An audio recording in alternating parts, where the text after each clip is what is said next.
पूछो भाई तिवारी जी। वो तिवारी उधर पूछो।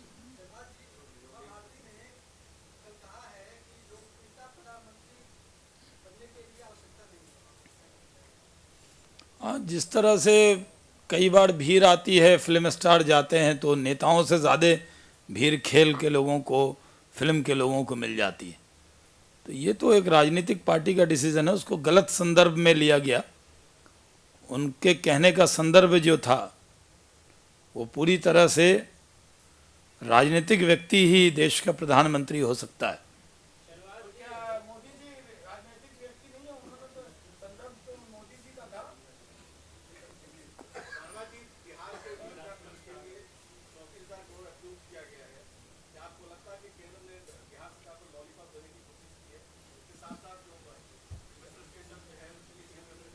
देखिए, बिहार जो आज जिस हाल में है उस हाल की जिम्मेदार कांग्रेस है। अगर बिहार आज स्पेशल स्टेटस का मांग कर रहा है तो कांग्रेस की गलत नीतियों की वजह से बिहार इस करागर पे पहुंचा है। लोग भूल जाते हैं कि आरजेडी के शासन में 15 साल कांग्रेस उसमें शामिल रही। कांग्रेस के प्रवक्ता शकील अहमद वहाँ पर मंत्री रहे हैं, ये आप लोग भूल जाते। उसी सरकार में जितने कांग्रेस के एमएलए जीते थे वो सब लाल बत्ती लगाकर घूम रहे थे बिहार के अंदर। तो बिहार की बदहाली की जिम्मेदारी अकेले आरजेडी पर नहीं है। 15 साल में कांग्रेस के सहयोग से बिहार को बर्बाद किया गया। आज बिहार में एनडीए का शासन है और एनडीए के शासन में जो बिहार में भाजपा जदयू अच्छा काम कर रहे हैं, मिलकर काम कर रहे हैं और उनके अच्छे नीतीश कुमार जी का नेतृत्व और सुशील कुमार मोदी जी का कुशल वित्तीय प्रबंधन बिहार को रिकंस्ट्रक्शन की तरफ आगे बढ़ा रहा है। ये जो बजट जो आज जिसका हंगामा हो रहा है और कांग्रेसी जिस तरह से खबरें छपवा रहे हैं, ये कांग्रेसियों ने नहीं दिया है, ये सेंट्रल गवर्नमेंट ने नहीं दिया। जो प्लान बजट है इसमें 75% बिहार सरकार देती है और 25% केंद्र से मिलता है।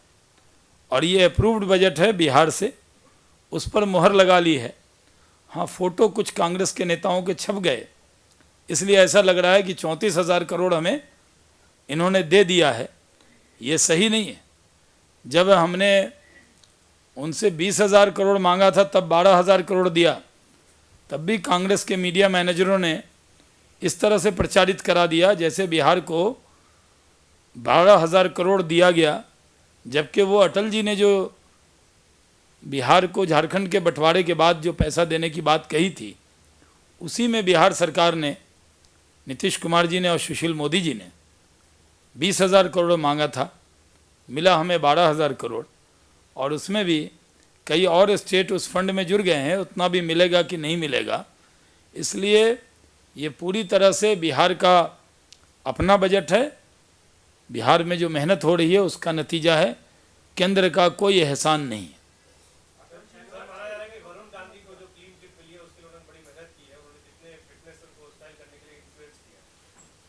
देखिए, इस देश में अदालत पर ज़्यादा लोगों को भरोसा है और अदालत के निर्णय के बाद अगर कुछ लोग खुद से भी जांच करते हैं तो उस जांच की प्रामाणिकता भी तय होनी है। इसलिए भारतीय जनता पार्टी अदालत के निर्णय पर भरोसा करती है।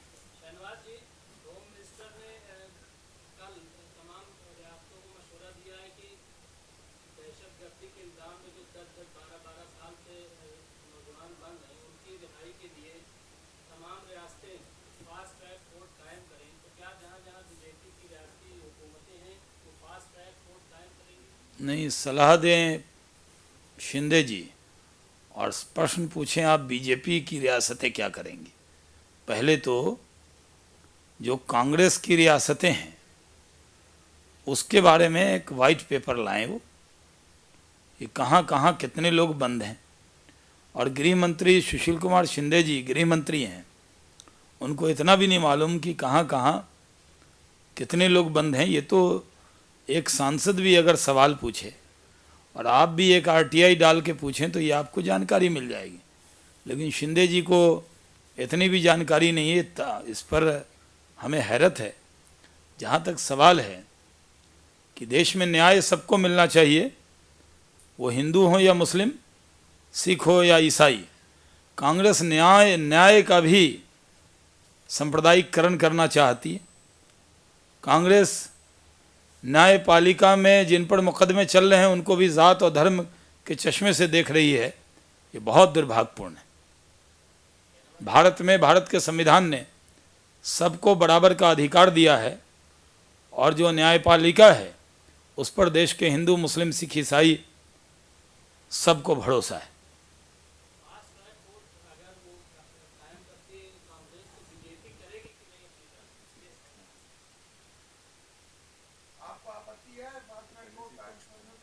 मैंने कहा ना शिंदे साहब, बहुत देर कर दी हजूर आते आते। आपकी हुकूमतों में क्या हो रहा है उसका कच्चा चिट्ठा एक बार पार्लियामेंट के फ्लोर पर मैं ही खोलूँगा। सुशील कुमार शिंदे जी जवाब दें कि उनके मुख्यमंत्री रहते हुए कितने लोग जेल में बंद हैं और उनके गृह मंत्री रहते हुए कितने लोगों को वो छोड़ना चाहते हैं।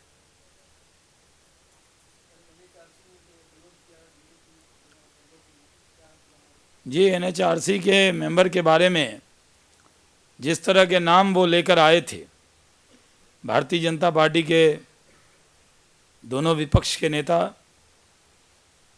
श्रीमती सुषमा स्वराज जी और श्री अरुण जेटली जी ने उसका विरोध किया है और अपना विरोध दर्ज कराया है, क्योंकि इस तरह की संस्था में हम लोग निष्पक्ष और साफ सुथरे लोग चाहते हैं।